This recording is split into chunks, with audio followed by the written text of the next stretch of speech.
சின்ன பையன் அப்படின்னு தான் நான் வந்து விஜய பார்க்குறேன். விஜய் வந்து என்னோட வயசுல மூத்து இருந்திருக்கலாம். இது வந்து எப்படி இருக்குன்னா, அ 4ஆம் கிளாஸ், 5ஆம் கிளாஸ் பசங்க வந்து சண்ட போடுற மாதிரி எழுதி தர்றது. அந்த அளவுக்கு தான் அந்த மெச்சூரிட்டி இருக்குது. நான் யாருன்னு தெரியுமா? என்னலாம் எனக்கு பின்னாடி என்ன எவ்வளோ பேர் இருக்காங்க? எங்க அப்பா எப்படி தெரியும்? எங்க அப்பாவ நான் போய் கூட்டிட்டு வரட்டுமா? அப்படின்னு கேட்கிற தன்மையில தான் வந்து விஜயோட ஸ்பீச் எல்லாமே இருக்குது. சாரி. ஒரு ஒரு ஒரு ஒரு துன்பமான ஒரு ஒரு விஷயத்த பேசிட்டு இருக்கும்போது சிரிப்பு வருது. I am very sorry to say that நான் எ என்னால அத வந்து ஜட்ஜ்மென்ட் பண்றதெல்லாம் வந்து அவ்வளதான் பண்ண முடியுது என்னால வந்து. இது அவரெல்லாம் வந்து ஒரு சீரியஸா அவங்க நெனச்சுக்கிறாங்க. அது ஒரு ஹாலுசினேஷன்ல வந்து வாழ்றாங்க. Actually he is victim of central. அததான் நான் பார்க்குறேன். விஜய் வந்து ஒரு அம் இந்த ப அ லேப்ல ஏதாவது ஒரு பொருள உடைச்சுட்டோம்னா, அந்த பையன் வந்து அப்படியே பதறி போயி, அ யார்ட்டயாவது போய் யார்ட்ட சொல்லக்கூடாதோ அங்க போய் சொல்லிடுவான். அந்த மாதிரி வந்து இவர் பண்ண தப்பு, இவங்க பண்ண விஷயத்துல வந்து வசமா போய் மாட்டிக்கிட்டாங்க அப்படின்னு தான் அ நான் நெனைக்கிறேன். அதுதான் என்னுடைய பார்வையா இருக்கு இந்த விஷயத்துல. அதுதான் வந்து நமக்கு ஒரு பிரச்சனையாவும் இருக்குது. நமக்கு பெரிய த்ரெட் எதுன்னா, அ விஜயோ, விஜய்க்கு பின்னாடி இருக்கிற கூட்டமோ அ இல்ல. இன்ஃபாக்ட் ஆ விஜய்க்கு ஓட்டு விழுமா? அப்படின்லாம் நம்ம வந்து பயப்பட வேண்டிய அவசியமே கிடையாது. நமக்கு இருக்கிறது நார்மலாவே ஒரு 40% 40-45% நமக்கு வோட் பேங்க் இருக்கக்கூடிய ஒரு கட்சி வந்து, இதுக்கெல்லாம் வந்து பயப்படுமா? அப்படின்னா சுத்தமா கிடையாது. அதே மாரி கூட்டத்த வச்சுட்டு ஜட்ஜ் பண்றது அப்படிங்கிறதெல்லாம் வந்து நமக்கு நல்லாவே தெரியும். எவ்வளவு கூட்டம் வந்தாலும் ஓட்டா கன்வெர்ட் பண்றதெல்லாம் வந்து வேற கால்குலேஷன் அப்படிங்கிறது. ஸோ ஓட்டு அரசியல்னு வரும்போது டிஎம்கே, ஏடிஎம்கேக்கு மாரி ஒரு ஸ்ட்ரக்சர் வந்து இங்க எங்கேயுமே கிடையாது. தே குடன்ட் டூ எனிதிங் அப்படிங்கிறது கட்சிகளுக்கு தெரியும். அ பட் இந்த கும்பலுக்கு வந்து அது வந்து சரியா தெரியாது அப்படிங்கிறது தான் உண்மை. அதே மாதிரி இன்னொரு விஷயம் என்னன்னா, ரொம்ப சில சில அ இன்னொரு விஷயம் அவர் சொன்னது நான் வந்து மக்களோட சேஃப்டிக்காக தான் நான் வந்து வாழ்றேன். அதான் எனக்கு ரொம்ப முக்கியம் அப்படின்லாம் பேசுறதெல்லாம் வந்து அ சாரி என்னால வந்து சிரிப்ப அடக்க முடியல.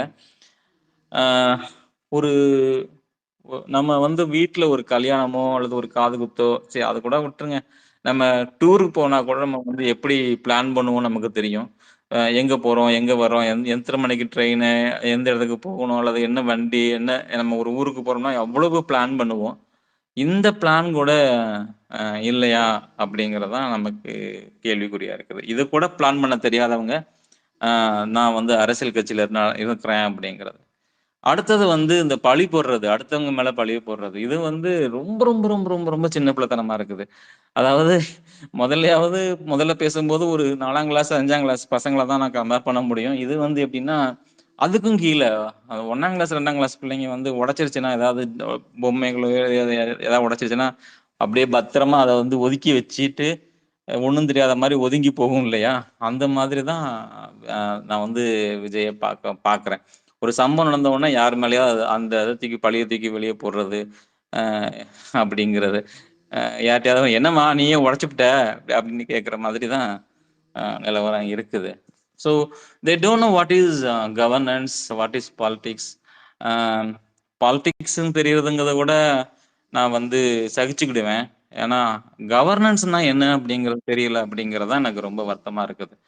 பிகாஸ் ஒரு அரசு எந்திரம்னா என்ன? அது எப்படி செயல்படும்? அதுக்கு பின்னாடி இருக்கக்கூடிய நெட்வொர்க்கிங் என்ன? ஆ இன்ஃபாக்ட் ஆ இன்டர் டிபார்ட்மென்ட் கம்யூனிகேஷன்ஸ் எப்படி இருக்கும்? ஆ அதோட ஸ்ட்ரக்சர் என்ன? ஆ ஒரு டக்குன்னு ஒரு இடத்துல வந்து ஒரு ஒரு விஷயம் நடக்குதுன்னா, அதுக்கு பின்னாடி என்னென்ன டிபார்ட்மென்ட்ஸ் வந்து இன்வால்வ் ஆகும்? யார் யார் இன்வால்வ் ஆவாங்க? இந்த அரசு எந்திரம்ங்கிறது எப்படி செயல்படும் அப்படிங்கிறது விஜய்க்கு தெரிஞ்சிருக்கணும்னு அவசியம் கிடையாது. ஏன்னா, அவருக்கு ஒண்ணுமே தெரியாது. கூட இருக்கிறவங்களுக்காவது அல்ல அதெல்லாம் தெரிஞ்சவங்க யாரையாவது ஒரு ஆள வச்சிருந்திருக்கணும். அப்படி வச்சிருந்த ஒருத்தர் ஐஆர்எஸும் பாவம். அவருக்கும் வந்து என்ன சொல்றதுன்னே தெரியாம அவரும் அப்ஸ்காண்ட் ஆயிட்டாரு. அநேகமா இருக்கிறாரான்னு தெரியல. வெளிய இருக்கிறாரா? உள்ள இருக்கிறாரான்னு தெரியல. இல்ல அ ஃபோன் ஆன்ல வச்சிருக்கிறாரான்னு கூட எனக்கு தெரியல. அ யாரையாவது நீங்க வந்து கட்சி நடத்த போறீங்கன்னு முடிவு பண்ணிட்டீங்கன்னு வச்சுக்கோங்களேன், அதுக்கு ஏத்த மாரி நீங்க கொஞ்சம் தயாராகிக்கணும். TVK people. இல்லைன்னா ரொம்ப கஷ்டப்படுவோம். இந்த மாதிரி தான் சம்மந்தம் இல்லாம பேசி இந்த அஹ், ரொம்ப ரொம்ப காமெடியான ஒரு விஷயம் என்னன்னா, இந்த சினிமாவை பார்த்துட்டு அப்படியே வந்து அஹ், அது அப்படியே வந்து ரீல்ஸா போடுறது அப்படிங்கிறது எல்லாமே. ஸோ இதெல்லாம் பத்தி பேசுனோம்னா, அவங்களெல்லாம் வந்து நான் ரொம்ப தூக்கி வச்சு பேசுற மாரி போயிடும். எனக்கு வந்து அவங்கலாம் 2ஆம் கிளாஸ், 3ஆம் கிளாஸ் பிள்ளைங்க சண்டை போடுற மாரி தான் இருக்குது. ஸோ அவங்கள பத்தி நான் பேசுறதுக்கு தயாரா இல்ல. அடுத்தது வந்து கவர்ன்மெண்ட் சைடு குறை சொல்றது, இந்த பொது புத்திய வந்து நரேஷன் குடுக்குறது அப்படிங்கிறது ஒண்ணு. ஆ நரேஷன் செட் பண்றது. அதாவது இப்படி நடந்திருக்கும். இது இப்படி பாருங்க. ஆ அரசியல் பண்றதுக்காக இத்தன பேர 40 பேர கொன்னுட்டாங்க. 50 பேர கொன்னுட்டாங்க அப்படிங்கிறதெல்லாம் வந்து இந்தியால மட்டும் இல்ல, உலகத்துல எந்த ஒரு நாட்டிலயும் அரசியலுக்காக ஒரு மாஸான ஒரு ஒரு ஒரு என்ன சொல்றது? ஜெனோசைட் வந்து நடக்காது. இன்ஃபேக்ட் ஒரு பெரிய ஆட்சிய வந்து மாற்றம் பண்றதுக்கு ரெபெல் நடக்கும். அதுல வேணா மக்கள் சாவாங்க. பட் வந்து ஜனநாயகத்தை பிடிக்கிறதுக்காக மக்களை கொல்றதுங்கிறது வந்து எங்கேயுமே நடக்காத ஒரு விஷயம், நடக்க முடியாத ஒரு விஷயம். அதுக்கு பாசிபிலிட்டிஸ் இருந்துச்சுன்னா உலகத்துல வேற எங்கேயாவது நடந்திருக்கும். அதுக்கான அதுக்கான ப்ரிசிடிங்ஸ் இருக்கும். இது எல்லாமே உண்மையிலேயே சினிமால வரக்கூடிய கதைகள் மட்டும்தானே தவிர இப்படி எந்த சம்பவமும் நடக்கவும் நடக்காது. பிகாஸ் இது வந்து ஆஹ், அஹ், நம்ம வந்து கற்பனையில தான் பண்ண முடியுமே தவிர நிஜத்துல வந்து இதுக்கான வாய்ப்பே கிடையாது. ஏன்னா அப்படிப்பட்ட ஒரு அரசு எந்திரம் வந்து இருக்குது. You cannot two anything. அதுல அதுலலாம் நீங்க வந்து அவ்வளவு சீக்கிரம்லாம் வந்து பெனட்ரேட் பண்ண முடியாது. இன்ஃபேக்ட் பாதி 50%க்கு மேல வந்து ஆட்டோமேட்டட் ஆன ஒரு கவர்மெண்ட் ஸ்ட்ரக்சர்ல யூ கேனாட் என்ன சொல்றது, ஒரு பேப்பரை கூட கிழிக்க முடியாது. இதுதான் ஃபேக்ட். ஒரு பேப்பர் கூட உங்களால கிழிக்க முடியாது. அந்த மாதிரி தான் வந்து கவர்மெண்ட் வந்து நடந்துட்டு இருக்கும். கவர்மெண்டோட ஸ்ட்ரக்சர் அப்படிதான் இருக்கும். லாஸ்ட் பாயிண்ட் நான் முடிச்சிடறேன் அந்த இடத்துல. ஸோ இவ்வளவு இவ்வளவு ஸ்ட்ரக்சரலா எனக்கு நான் பேசுறது கேக்குதா? நல்லா கேக்குது. நான் கேக்குது பேசுங்க. கேக்குது பேசுங்க, வாத்தியாரே. நல்லா பேசுங்க. Okay, last point. ஸோ அரசு எந்திரம்னா என்னன்னு தெரியாத ஒரு இடத்துல வந்துட்டு அரசியல் பேசக்கூடியவங்க வந்து தயவு செஞ்சு அரசுனா என்ன, அதாவது கவர்னன்ஸ்னா என்ன, கவர்மெண்ட்னா என்ன அப்படிங்கிறத புரிஞ்சுக்கிட்டு பேசினா நல்லா இருக்கும்னு நினைக்கிறேன்.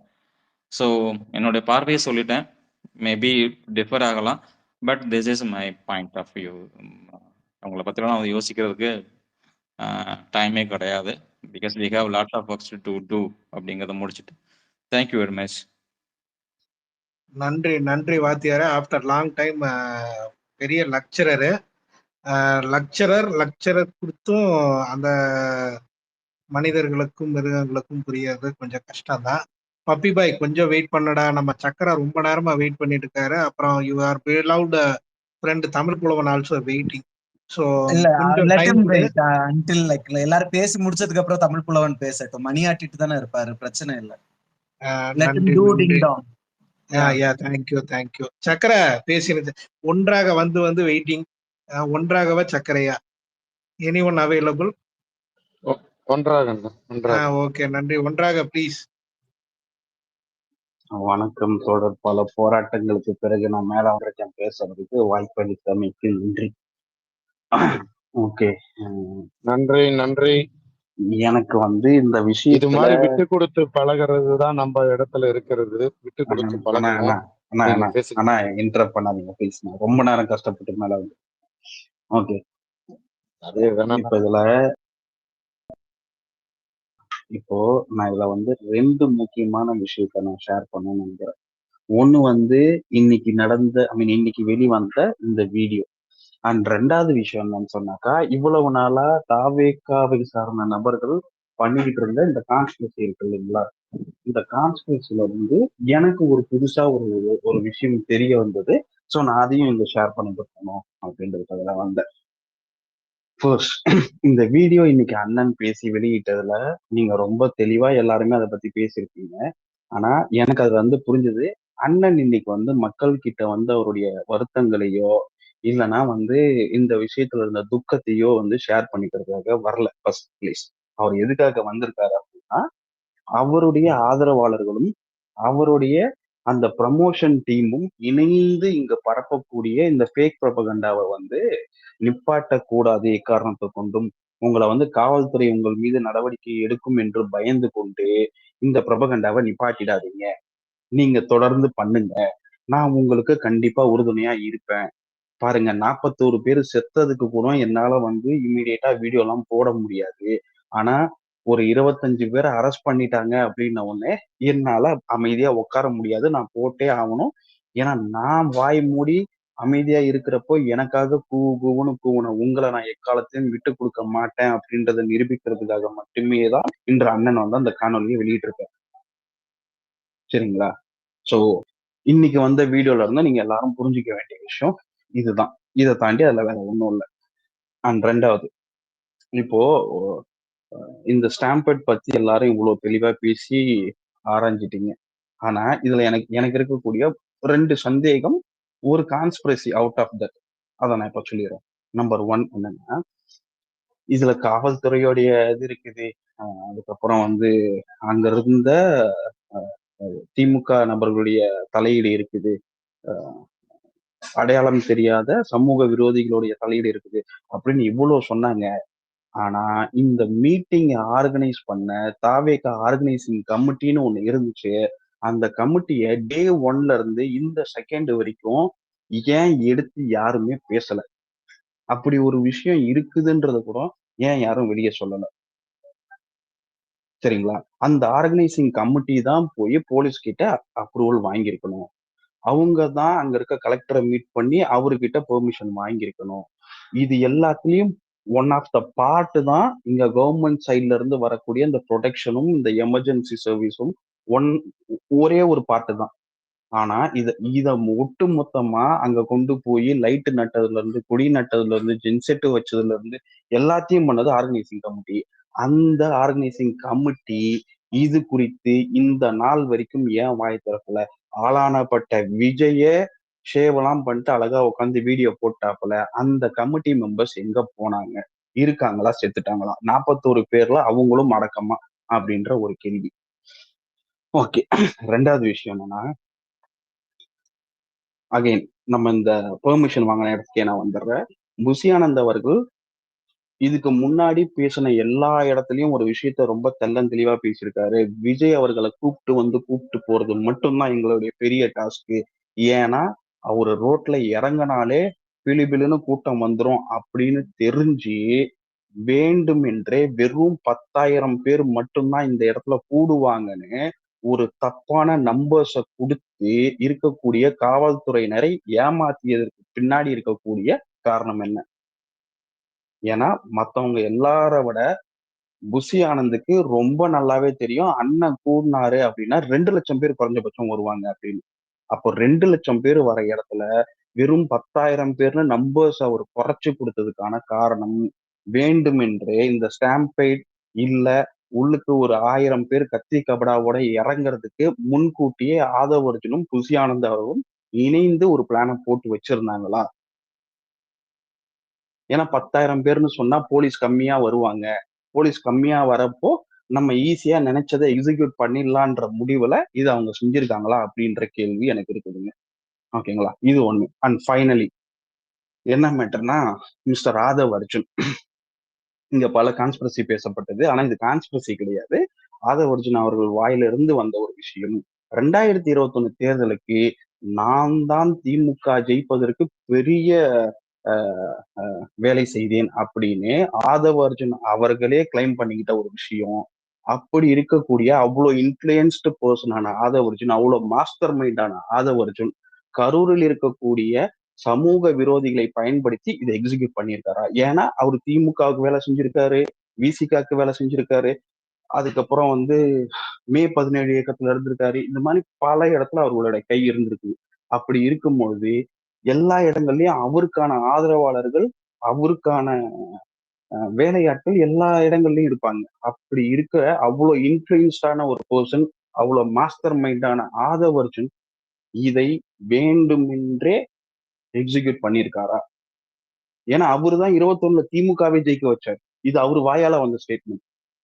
சோ ஒரு கட்சியை ஜெயிக்க வைக்கிற அளவுக்கு ஒருத்தர் மாஸ்டர் மைண்டா இருக்காரு அப்படின்னா அவருக்கு இந்த விஷயம் முன்கூட்டியே திட்டமிடப்பட்டு அவருக்கு ஏற்கனவே அந்த களத்துல இருந்த இன்ஃப்ளூயன்ஸை யூஸ் பண்ணி 1000 பேரை கத்தி கபடாவோட உள்ள இறக்கி அவர் இந்த வேலையை செஞ்சிருக்காரா? மேபி அவருடைய ஆட்களே அந்த ஸ்ப்ரேயை முகத்துல அடிச்சு எல்லாரையும் மயக்கம் போட வச்சாரா? அப்படின்ற சந்தேகமும் எனக்கு இருக்குங்க. ஸோ இததான் நான் ரொம்ப நேரமா இங்க உங்ககிட்ட கேட்டு இதுக்கான பதில் ஏதாவது தாவேக்காரங்க கிட்ட கிடைக்குமா அப்படின்றது தெரிஞ்சுக்கணுன்றதுக்காக வந்தா நான் என் கேள்விகளை இவ்வளவுலாம் யோசிக்க வேணாம். அது டிஎம்கே வந்து ஒரு இடம் கொடுத்தாங்க. அன்பார்ச்சுனேட்டா ரொம்ப நேரமான இடம். 2வது வந்து டிவிக்கு அனுபவம் இல்லாதனால அவருக்கு எப்படி ஆர்கனைஸ் பண்ணணும்னு விஜய்க்கு தெரியல. அதுல ஆக்சிடென்டா நடந்த ஒரு விஷயம் தான். நம்ம இவ்வளவு யோசிக்க வேணாம்னு எனக்கு தோணுது. இதுக்கான பதில் சொல்லணும். கண்டினியூஷன் ஆரம்பிச்சுக்கலாம். நான் இவ்வளவு தூரம் நான் யோசிக்கல, சரிங்களா? நான் இவ்வளவு தூரம்லாம் யோசிக்க கிடையாது. எனக்கு வந்து அவங்க முன் வச்ச கேள்விகள் தான், சரிங்களா? அவங்க முன் வச்ச கேள்விகள் தான். அதுல இருந்து வரக்கூடிய துணை கேள்விகளா தான் எனக்கு இது எல்லாமே இருக்கு.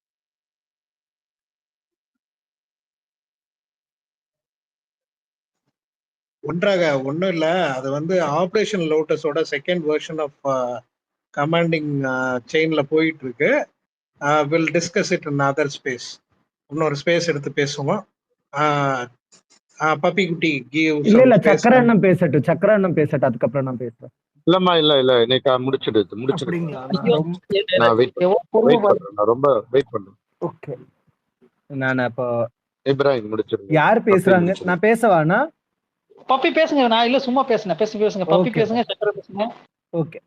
இன்னைக்கு வந்து before I start the topic வந்து வரலாற்றுல வந்து ஒரு உண்மை சம்பவம் நடந்தது. அதை இங்க வந்து கொஞ்சம் சொல்லணும் அப்படின்ட்டு. ஒரு நல்ல தலைவன் எப்படி இருக்கணும், அந்த தலைவன் வந்து ஏதாவது ஒரு விஷயம் ஆயிடுச்சு அப்படின்னா அதுக்குண்டான அக்கௌண்டபிலிட்டி என்ன, அதுக்குண்டான ரெஸ்பான்சிபிலிட்டி என்ன அப்படிங்கிறத சொல்றதுதான். தலைவர் கலைஞர் அவர்களுடைய இறுதி அஞ்சலியின் போது வந்து மதிய நேரம் தான் ராஜாஜி ஹால்ல தான் வந்து என்ன பண்ணியிருக்காங்க அப்படின்னா அவருடைய உடல் வந்து வைக்கப்பட்டிருக்குது. சுவரேறி குதிக்கிறாங்க. தொண்டர்கள் வந்து குதிக்கும் போது வந்து கூட்ட நெரிசல் ஏற்படுது. 40 பேர் வந்து கிட்டத்தட்ட 40 பேர் வந்து காயமடைகிறாங்க. அந்த காயமடைந்ததுல 4 பேர் இறந்துருவாங்க. அப்ப கூட்ட நெரிசலை பத்தி யாருக்கு தகவல் கொடுக்கப்படுது அப்படின்னா இன்றைய முதலமைச்சரான ஸ்டாலின் அவர்களுக்கு வந்து தகவல் கொடுக்கப்படுது. உடனே அவர் வந்து தொண்டர்கள் கிட்ட பேசுறாங்க. என்ன பேசுறாங்க அப்படின்னா, இனிமேல் இந்த மாதிரி இது நடக்கக்கூடாது, கொஞ்சம் நம்ம வந்து உங்களுடைய அக்கௌண்டபிலிட்டியை கரெக்ட் பண்ணிக்கோங்க அப்படிங்கிற மாதிரி நம்மளையே நம்ம வந்து கரெக்ட் பண்ணிக்கணும்ல அப்படின்னு சொல்லிக்கிட்டு அந்த இடத்துல பேசுறாங்க. கலைஞரை அடக்கம் செய்யறாங்க. அந்த அந்த டேவே வந்து என்ன பண்றாங்க அப்படின்னா கூட்ட நெரிசல்ல காயம்பட்டவங்களாகட்டும் அல்லது இறந்தவர்களாகட்டும் அன்னைக்கே ஆறுதல் கூறுறாங்க. சந்திச்சு இன் பர்சனை சந்திச்சு அவங்களுக்கு வந்து அவருடைய வருத்தத்தை வந்து கூறுறார். இதுதான் ஒரு நல்ல தலைவருடைய இலக்கணம். அப்போ என்னால ஒரு விஷயம் நடந்திருக்கு இல்லையா, அதுக்கு நான் வந்து முதல்ல ஓனர்ஷிப் எடுத்துக்கணும். இங்க இருக்கிற தற்குறி வந்து அந்த ஓனர்ஷிப்பை எடுத்தாரா அப்படிங்கிறது வந்து இங்க இருக்க தற்குறியை ஃபாலோ பண்ற காட்டு மிராண்டிகள், தந்தை பெரியார் சொன்ன காட்டு மிராண்டிகளை நான் இப்பதான் பார்த்துக்கிட்டு இருக்கிறேன். இந்த காட்டு மிராண்டிகளை வந்து கேட்கணும், உங்களுடைய தலைவன் உங்களுக்கு நல்ல பாதையை வடிவமைத்து தாரானா அப்படின்னு சொல்லிக்கிட்டு கேட்கணும். இல்ல, சரி என்ன ரெஸ்பான்சிபிலிட்டி எடுத்து அந்த வீடியோல யாரு அந்த லாட்ரி வந்து விஜய் கிட்ட வந்து சொல்றாப்புல ஒரு குழந்தை இறந்திருக்கு அப்படின்னு சொல்லும் போதும் உன்னுடைய பிரச்சாரத்தை தான் நீ பேசிக்கிட்டு இருந்தியே தவிர அதுக்கு உண்டான விஷயங்களை நீ கவனிக்கவே இல்லை. இது நல்ல தலைவனா அப்படின்ட்டு. இன்னொன்னு வந்து கேட்கணும், முன்ஜாமீன் யாருக்கெல்லாம் எடுத்தீங்கன்னு தெரியாது. நீங்க இங்க ஒரு கூட்டம் வந்து கொக்கரிக்குது தெரியுமா, எங்க விஜய் வந்தா தட்டி தூக்கிடுவாரு, அப்படி நிக்க வச்சிருவாரு அப்படின்னு. ஒண்ணும் கிடையாது. மாவட்ட கட்சி நிர்வாகி இல்ல, மாவட்ட நிர்வாகி இருப்பாங்கல்ல, அவருக்கே முதல்ல முன்ஜாமீன் எடுக்கல. உங்க அண்ணன் உங்களை எல்லாம் தூக்கி நிறுத்த போறாரா? உங்க அண்ணனை பார்க்க வந்த மக்கள் இடர்பாடுல சிக்கி காயமடைந்தது மட்டும் இல்லாமல் 41 பேர் இறந்திருக்காங்க. அந்த மக்களுக்கு இன்னும் வரைக்கும் ஒரு வருத்தத்தையே வந்து தெரிவிக்காதவன் நாளைக்கு உங்களுக்காக வந்து நிப்பான் அப்படின்னா நீங்களே உங்களுடைய தலைவனுடைய இங்கீதத்தையும் அவருடைய ஆற்றலையும் வந்து நீங்க வந்து புரிஞ்சுக்கணும். 2வது என்ன பாயிண்ட் அப்படின்னா, சரி ஒரு பிரச்சனை நடந்துருச்சு இல்லையா, அந்த பிரச்சனைய அக்செப்ட் பண்ணிக்க வேண்டாம், அதுக்காக அதை பிளேம் பண்ணக்கூடாது. எப்படி சொல்லுது அப்படின்னா, முதல் மாநாடு தொடங்கும் போதே இவங்களுக்கு வந்து உயிரிழப்பு வருது. அதையுமே என்ன சொல்றேன் அப்படின்னா, கரூர்ல வந்ததுக்கு அப்புறம் தான் வந்து எங்களுக்கு வந்து இவ்வளவு பெரிய இழப்பே வந்தது. அப்ப அதுக்கு முன்னாடி செத்து போன 9 பேருடைய உயிர் உங்களுக்கு உயிரா தெரியலையா? அப்போ ஒரு தலைவனுக்கு 9 உயிர் வந்து முதல்ல நடந்தது, அது பிரச்சனை இல்லை. அப்ப நீங்க என்ன பண்றீங்க? கரூர்ல மட்டும்தான் ஸ்டார்ட் ஆச்சு அப்படின்னு சொல்றீங்க. 2வது போய் 3வது நீங்க ரோட் ஷோ போகும்போது உங்களை பின்தொடர்ந்து வந்தானே உங்களுடைய தொண்டனாகட்டும், அல்லது வந்து அது தொண்டியாக இருக்கட்டும், அல்லது வந்து என்னது யாரு உங்களுடைய ஃபேன்ஸ் ஆகட்டும், அவன் உங்களை பார்க்க வந்து வண்டியிலே கீழே விழுந்தான் தெரியுமா? அப்ப கூட நிறுத்தாத வண்டி. சரிங்களா? இத வந்து யாருக்கு சொல்றேன் அப்படின்னா, விஜய்க்கு சொல்ல, விஜயை ஃபாலோ பண்ற காட்டு மிராண்டிகளுக்கு சொல்ல வேண்டியது. அப்ப வண்டியை நிறுத்தினானா? இல்ல. முதல் மாநாட்டுல நடந்த போது செத்தவங்களுக்கு அட்லீஸ்ட் அந்த மாநாட்டிலேயாவது ஒரு வருத்தம் தெரிவிச்சானா? இல்ல. அல்லது வந்து 2 நிமிட மௌன அஞ்சலி கொடுக்கப்பட்டதா? இல்ல. அடுத்த மாநாடு நடக்குது, அப்ப இறந்தவங்களுக்காவது முதல் நடந்தவங்களுக்கோ இல்ல அப்ப நடந்தவங்களுக்கோ இதை கொடுக்கப்பட்டதா? இல்ல. இப்ப நடந்ததுக்குமே வருத்தம் உண்டா? இல்ல. அப்படி இருக்கும்போது உங்களை எல்லாம் நல்லா புரிஞ்சு வச்சிருக்கான். இது எல்லாமே வந்து கூமுட்ட கூட்டம். என்னுடைய முகத்தை மட்டும் பார்த்தா போதும், நான் எப்பெல்லாம் லைட் போட்டு ஆஃப் பண்றேனோ அப்பெல்லாம் கோஷமிட இங்க ஆள் இருக்கு, இதுதான் எனக்கு வேணும், நான் உச்ச நட்சத்திரம் கரியர்லயே உச்சத்துல இருந்து வந்திருக்கேன் அப்படின்னு வந்திருக்கேன்னு சொன்னதை தாண்டி என்ன பண்ணல, அந்த உச்ச இடத்துல இருந்து உங்களுடைய உச்சம் தொட்ட நடிகர்ன்னு சொல்றீங்க இல்லையா, அவரு இன்னும் வரைக்கும் என்ன பண்ணல அப்படின்னா அந்த இடத்தை விட்டு இறங்கல, அவரால் இறங்க முடியாது. ஏனென்றால் அவர் ஆகச்சிறந்த தற்குறியாகவே இருக்கிறார். அப்புறம் இங்க இன்னொரு விஷயத்த வந்து சொல்லணும். பேரறிஞர் அண்ணா வந்து ஒரு மடல் வந்து எழுதுவாங்க. ராஜா கோபாலாச்சாரியாருடைய ஆட்சி காலகட்டத்துல வந்து ஒரு பேரணி நடக்கும். அந்த பேரணியில வந்து என்னாகும் அப்படின்னா, தொண்டர்கள் வந்து காவல்துறையினரால் அவங்களுக்கு வந்து காயம்லாம் ஏற்படும். ஓகேவா? அப்ப வந்து சொல்றாங்க, இன்னும் நம்ம ஆட்சிக்கு வரல, நம்மளுடைய இங்க ஒத்துழைப்பு ரொம்ப முக்கியம், சின்ன தவறு கூட நடக்கக்கூடாது, யாரையுமே எந்த தொண்டர்களையுமே வந்து எங்களுடைய பேரறிஞர் அண்ணா வந்து என்ன பண்ணல அப்படின்னா மேனிப்புலேட் பண்ணல. நீங்க என்ன பண்ணி வச்சிருக்க தெரியுமா? என்ன வேணாலும் பண்ணு, என் தொண்டர்களை ஒண்ணும் பண்ணாத. உன் தொண்டர்களுக்காக ஒரு முன்ஜாமீன் இருக்கா? மாவட்ட நிர்வாகி இருக்கானே அவனுக்கே நீ முன்ஜாமீன் எடுக்காத, நீ எல்லாம் வந்து உன்னுடைய தொண்டனை பத்தி நீ நினைப்ப அப்படின்னு இந்த தொண்டர்கள் நினைத்தாங்கன்னா ஐயோ பாவம் அப்படின்னு தான் இருக்குது. அப்போ ஒரு ரெஸ்பான்சிபிலிட்டி இல்ல, ஒரு அக்கௌண்டபிலிட்டி இல்ல. ஆஃப்டர் ஆல் அப்ப இவன் யாரு அப்படின்னு சொன்னானா, he is not a leader, he is a traitor. யாரை ஏமாத்திட்டு இருக்கிறான்? தன்னுடைய சுயநலத்திற்காக தன்னுடைய ஃபேன்ஸா இருக்கிற மக்களையே வேர்ச்சுவல் வாரியர் அப்படின்னு கொடுத்துக்கிட்டு அந்த வேர்ச்சுவல் வாரியரை கொன்னது மட்டும் அல்லாமல் அந்த வேர்ச்சுவல் வாரியர்ஸை நாசமாக்கிக்கிற வேலையை வந்து அழகா செஞ்சுக்கிட்டு இருக்கிறான்.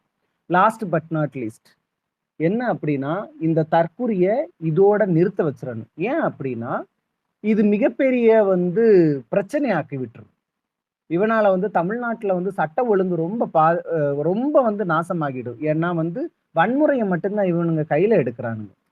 இவனை வளர்த்து விட்டா என்ன ஆகும் அப்படின்னா, சனாதானத்துடைய அந்த எச்சமாக இருக்கிற வந்து ஆந்திரால ஒருத்தன் இருக்கிறான்ல டெபுட்டி சிஎம், அவனை விட கேடு கெட்டவனாக இவன் வருவான் அப்படிங்கிறதுல எந்த ஒரு ஐயமும் இல்லை. வாய்ப்பளித்தமைக்கு ரொம்ப ரொம்ப நன்றி. தமிழ் புலவன் டிங்டாங் பண்ணியாச்சா? கமெண்ட்ல அப்படிதான் போட்டிருந்தேன். பப்பி வெயிட், அவர் வெயிட் பண்ணுவார் பப்பி.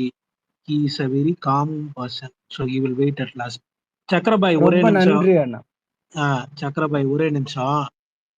எனக்கு தெரிஞ்சு 3 நாளா லிட்ரலி ஒவ்வொருத்தனையா தொலாவி பிடிச்சி அடின்னு அடிச்சுட்டு இருக்கிற ஒரு 3 கேரக்டர்ஸ் இருக்காங்க. ஒன்னு பூர்ணி, இன்னொன்னு அனிதா, இன்னொன்னு வந்து ஆந்தை பேசி முடிச்சுட்டு போயிட்டாங்க. அனிதா ஒரு ரவுண்ட் பேசிட்டாங்க. பூர்ணி பேசினதுக்கு அப்புறம் சக்கரை வந்துட்டோம். சக்கரை ஒரே ஒரு நிமிஷம். பூர்ணி சொல்லிருங்க. நான் வெயிட் எல்லாருக்கும் பண்றேன் நான் வணக்கம். வெயிட் இல்ல நான் பண்றேன் இதுக்கு முன்னாடி ஒண்ணே ஒண்ணு சொல்லிக்கணும் உங்களுக்கு. ஆனா ஆனா நான் 2 மினிட்ஸ் தான் இல்ல பேசி உங்களை முடிச்சிடுறேன். பத்தி தான் சொல்லணும். ஆனா அநியாயத்துக்கு கமெண்ட் அடிச்சு அடிக்கிறாங்க அவங்கள அணில. ஒவ்வொரு அணிலையும் விடாம துரத்தி மிதிக்கிறாங்க. ஆனா நான் பார்த்துக்கிட்டு இருக்கேன், ஒருத்தரையும் அடி தூள் கலப்புறாங்க. பேசுங்க மேடம். இல்ல அவ்வளவுதான் அவங்க கிட்ட பேச முடியும். அதுக்கு மேல எல்லாம் அரசியல் எல்லாம் அவங்க கிட்ட பேச முடியல. அதனாலதான் அதே மாதிரியே ட்ரீட் பண்ணிருவோம் அவங்கள அப்படின்னு தான். எனக்கு நீங்க எல்லாருமே பேசிட்டு இருக்கிறது விஜய் வீடியோ பத்தி தான் நீங்க பேசிட்டு இருக்கீங்க. ஆனா அவர் இன்னைக்கு ஏன் வீடியோ போட்டாருன்னு ஒரு செகண்ட் யோசிச்சிருக்கீங்களான்னு எனக்கு தெரியல. ஆனா நான் யோசிச்சேன். ஏன்னா நேத்து நைட்டு வந்து நம்ம இந்த டெலகிராம் இத வந்து ஐடென்டிஃபை பண்ணி நம்ம போஸ்ட் பண்ணல அப்படின்னா கண்டிப்பா இன்னைக்கு விஜய் பேசியிருக்க மாட்டாரு. அதுதான் நிதர்சனமான உண்மை. அது வந்து எங்க பப்ளிஷ் ஆயிடும் அப்படிங்கிற ஒரு பயத்துல அத திசை திருப்பறதுக்காகத்தான். ஏன்னா அவங்க ஏதோ மாஸ் பிளான் பண்ணிருக்காங்க. அந்த பிளான் வந்து இங்க தெரிஞ்சிட்டதுனால ஆதவ் அர்ஜுன் லாக்காவாருங்கிறது கட்டாயம் தெரிஞ்சிருக்கும். அதனாலதான் இன்னைக்கு விஜய் வந்து இந்த வீடியோவை போஸ்ட் பண்ணியிருக்காரு. இல்லைன்னா கட்டாயம் அவர் பண்ணியிருக்க மாட்டாரு. 100% சொல்றேன், அவர் அந்த வீடியோ போஸ்ட் பண்ண சான்ஸே இருக்காது. ஏன்னா நேத்து எனக்கு இந்த டவுட் இருந்துட்டே இருக்கு. நான் வந்து முந்தா நேத்து பாத்தீங்கன்னா ஆதவ் அர்ஜுன் போஸ்டுக்கு எல்லாத்துக்குமே இது பதில் சொல்லுங்க லாட்டரி ஓனர்னு தான் போட்டிருப்பேன்.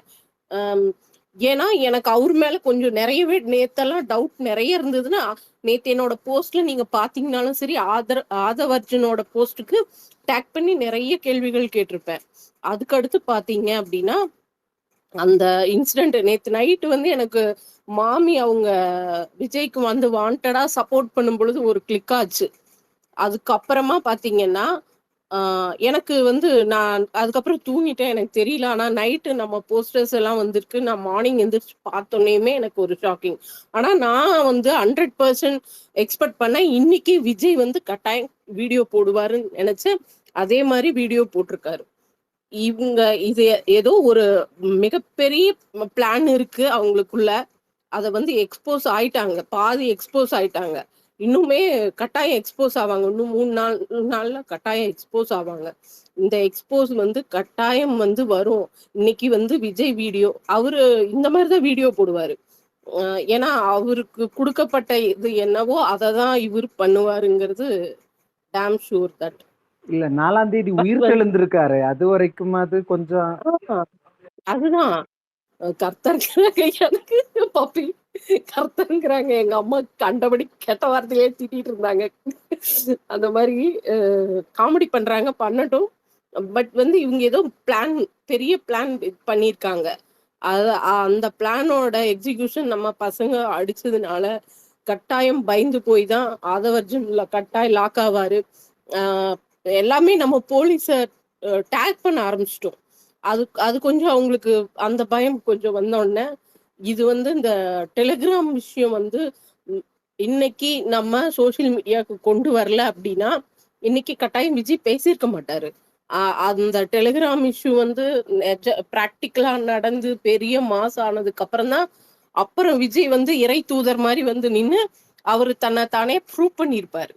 நான் ரொம்ப யோகியன். அதுல ஒரு பாயிண்ட் ஆட் பண்ணிடுங்க. ரொம்ப நேரமா நானும் இதை சொல்லணும்னு நினைச்சுக்கிட்டே இருக்கேன், யாரும் எடுத்து கொடுக்கல. சொல்லுங்க. ஆதவ் அர்ஜுனாக்கு கேஸ் ஃபைல் பண்ண டைம் 1:30 PM 124 தந்தியில வந்த முதல் நியூஸ். அண்ணன் வீடியோ ரிலீஸ் பண்ணது 2:04 PM. தயவு செய்து அங்கிருந்து டாபிக் போட்டு அதை போடுங்க. அதையும் சேர்த்து முற்றுப்புள்ளி இங்க வைங்க. நீங்க பேசுனீங்க ஆதவ் அர்ஜுனா டெலீட் பண்ணா கேஸ் ஃபைல் ஆகணும்னு நான் கத்திக்கிட்டு இருந்தோம். ஃபைல் ஆனது 1:30, வீடியோ ரிலீஸ் ஆனது 2:04. அவ்வளவுதான். இதுதான் நான் திங்க் பண்ணேங்க. கட்டாயம் நான் திங்க் பண்ணேன் இன்னைக்கு வந்து கட்டாயம் விஜய் வீடியோ போடுவாரு. ஏன்னா இவங்களுக்கு வந்து இத மடமாற்றணும்னா இப்ப பாத்தீங்கன்னா நம்ம வீடியோ தூக்கிட்டு வந்துட்டோம் எல்லாருமே. அந்த விஷயத்த டெலிகிராமத்தை வந்து விட்டுட்டு இருக்கோம். முக்காவாசி விட்டுட்டோம்னு வச்சுக்கோங்க. இப்ப வந்து விஜய் வீடியோ வச்சுட்டு நம்ம எல்லாருமே பேசிட்டு இருக்கோம். இவங்களோட மோட்டிவே இந்த டைவேஷன், நம்ம டைவேட் பண்ணுங்கிறது தான். இனி பண்ணிட்டே இருப்பாங்க. தேவையில்லாம ஏன் இத்தனை எவ்வளவோ இன்சிடென்ட் நடந்தது. ஏன் அப்ப பாஜக எல்லாம் ஓடி வரல? இந்த இன்சிடென்ட்டுக்கு இப்ப ஓடி வராங்க அப்படின்னா காரணம் இல்லாம இருக்காது. இதுல இன்னொரு விஷயம், கரூர் நீதிமன்றத்துல வெளுத்து வாங்கி இப்படி ஒரு கேள்வி எழுப்புவாங்கன்னு அவர் எதிர்பார்க்கல. அது நடந்த உடனேவே எது இவர் பேசணும்னு நினைச்சது நீதிபதி பேசிடுவாருன்னு பார்த்தாரு. இல்ல, நீதிபதி நம்ம மேல எடுத்து ஸ்டாண்ட் எடுத்து வச்ச உடனேவே அந்த ஸ்டாண்ட திருப்பி வேற இடத்துல வைக்கணும்ன்றது இந்த பால் கேம் செம்மையா விளையாடுறாரு. பொலிட்டிக்கல்ல பால் கேம் விளையாட தெரிஞ்ச தற்குறின்றதுல வானரக கூட்டத்தின் தலைவன் மிகப்பெரிய அருமையாக வாழ்ந்துகிட்டு இருக்கான். இப்ப வானரக கூட்ட தலைவன் எங்க இருக்கிறான்? டெல்லியில இருந்து இன்னைக்கு வந்து இந்த வானரக கூட்டத்துக்கு தலைமை தாங்கிட்டு இருக்கான். நீ இல்ல பாத்து இருந்தாலுமே நீங்க அவங்க வானர கூட்டமா இருந்தாலுமே நம்ம தலைவர் லேசுப்பட்டவர் கிடையாது, நம்ம டிஆர்பி என்ஆர் லேசுப்பட்டவங்க கிடையாது, நம்ம கழகம் வந்து லேசுப்பட்ட கழகம் கிடையாதுங்க. எல்லாத்துக்கும் ப்ராப்பரான பதில் அடி கொடுத்துட்டே இருக்குங்க, டெஃபினட்டா கொடுக்குங்க. அதுல மாற்று கருத்து இல்லை. இந்த கனெக்டிங் டாட்ஸ் அவர் சொல்லியிருந்தாரு பத்ரி, அதே தான் நானும் யோசிச்சுட்டு இருந்தேன். இந்த விஷயங்களை தான் நான் யோசிச்சுட்டு இருந்தேன். எதுக்காக விஜய் இன்னைக்கு வீடியோ ரிலீஸ் பண்றாரு அப்படிங்கிறப்பதான் இதெல்லாமே ஓடுது மைண்டுக்குள்ள. டெஃபினட்டா இவங்க வேற ஏதோ திட்டத்தினாலதான் நம்ம கிட்ட இந்த பிளே எல்லாம் பண்ணிட்டு இருக்காங்க. இந்த இன்ஃப்ளூயன்சர் எல்லாம் என்ன அவங்க எல்லாம் என்ன பெரிய ஆளுங்க, அவங்கள வச்சு வீடியோ போட சொல்றாங்க அப்படின்னா அங்கேயே அவங்க ஃபர்ஸ்ட் லாக் ஆயிட்டாங்க. சரிங்களா, அவங்களோட ஃபெயிலியர் இதுதான். இவங்க நினைச்சிட்டாங்க அவங்கள வச்சு மாஸ் கிரியேட் பண்ணிடலாம், என்ன வேணா பண்ணுங்க. சரிங்களா, இதெல்லாம் வந்து டெம்பரவரி, நாட் அ சொல்யூஷன் கிடையாது. நம்மளை அடக்கிறதுக்கான வழி ஒண்ணுமே கிடையாது. கட்டாயம் இதை விட அவங்க பார்ப்பாங்க, நம்மளோட செயல்கள் எல்லாத்தையும் அவங்க பார்ப்பாங்க. அதோட நான் சொல்லி முடிச்சுக்கிறேன். நன்றி வாய்ப்புக்கு. நன்றி நன்றி பூர்ணி. மதன் தப்பா நினைக்க வேண்டாம். இல்லண்ணா ரொம்ப நேரமா இருந்தேன், எனக்கு இது கேட்கல, நான் ஒரு கான்வர்சேஷன் போயிருந்துச்சு எனக்கு, அதனால இது கண்டுக்கல. கூட எனக்கு ஒண்ணு கீழே அந்த பேசிக்கிங்க, நான் வெயிட் பண்றேன். இல்லண்ணா கூட்டம் கலைஞ்சு போச்சுன்னா நான் நடுவுல பேச ஆரம்பிச்சிருவேன். நான் பேசிடுறேன், நான் போயிடுறேன், அப்புறம் பேசிக்கிங்க சொல்லிட்டு போயிடுறேன். கீழே சில நண்பர்கள், என் நண்பர்கள் அதலேஷன்ல உட்காந்துட்டு இருப்பாங்க, அவங்க ஒண்ணு மட்டும் சொல்லிக்கிறேன். இவங்களாம் கான்வர்சேஷன் போயிடுச்சு, இஃபட்டால் நீங்க அதை கேட்டீங்கன்னா நான் ஒன்னே ஒண்ணு சொல்லிக்கிறேன். என்னன்னா, இவ்வளவுதான் கான்வர்சேஷன் தான். விஜய் குறித்து பேசிட்டாங்க, அவங்க திமுக எதிர்ப்பு வச்சு பேசினாங்க. ஃபைன், நீங்க திமுக எதிர்ப்பு வச்சுக்கோங்க. நீங்க திமுக எதிர்ப்பு விஜய் பக்கம் கொண்டு போறீங்கன்னா நான் அவங்ககிட்ட ஒன்னே ஒன்று சொல்லிக்கிறேன். அந்த இது போட்டு கியூட் பண்ணிட்டாங்க, இருந்தாலும் பரவாயில்ல சொல்லிக்கிறேன். அவங்க கிட்ட பேச விரும்ப தனியா போய் அவங்க தனிப்பட்ட முடியும். இங்க அதலேஷன் கேட்பான்னு கேட்கணும்னு சொல்றேன்.